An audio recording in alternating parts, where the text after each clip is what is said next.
Imaginez un homme dont le simple nom inspirait autrefois la terreur. Un homme qui volait sans pitié sur les routes, traquant les voyageurs comme un prédateur qui traque sa proie. Pourtant, cet homme un jour a tout abandonné pour devenir un des plus grands savants de son époque. Son nom, Al-Fudayl ibn Iyad. Laissez-moi vous raconter son histoire. Épisode 1. Le brigand des routes du Khorasan. Un criminel redouté. Al-Fudayl était un brigand. Il sévissait dans la région du Khorasan et sur les routes entre Samarcande et Merv. Les caravanes craignaient son nom et peu osaient traverser ces terres sans une forte escorte. Mais derrière ce criminel impitoyable, il y avait un homme tiraillé par ses propres démons. Il était pris au piège de sa propre violence, incapable de s'en libérer, jusqu'à une nuit où tout bascula. Un verset qui transperce le cœur. Un soir, alors qu'il escaladait un mur pour rejoindre une femme qu'il convoitait, il entendit une voix récitant un verset du Coran. N'est-il pas temps, pour ceux qui ont cru, que leur cœur s'humilie à l'évocation d'Allah? Ces mots furent comme une lame, transperçant son cœur. Il sentit une secousse intérieure. Il s'arrêta net, la main encore sur le mur. Il leva les yeux vers le ciel et murmura « Oui Seigneur, il est temps ». Ce fut alors le début de sa transformation. Épisode 2. Le repentir sincère. Al-Fudayl savait qu'il ne pouvait plus continuer ainsi. Il devait choisir, rester un criminel ou se soumettre à son Créateur. Il prit alors une décision radicale.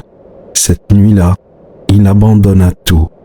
Il quitta ses compagnons de brigandage et erra, cherchant un refuge pour purifier son âme. Un jour, il croisa une caravane. Les voyageurs discutaient entre eux. « Ne passons pas par ce chemin.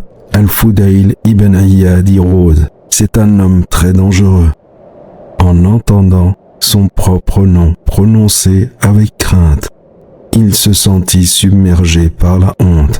« Les gens ont peur de moi. Quelle vie ai-je menée ?» Ce fut le coup de grâce.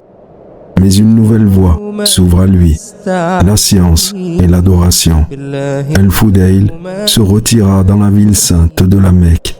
Là, il se consacra entièrement à la prière, au jeûne et à l'étude des sciences religieuses. Petit à petit, l'ancien bandit devint un savant, un maître en sagesse et en piété.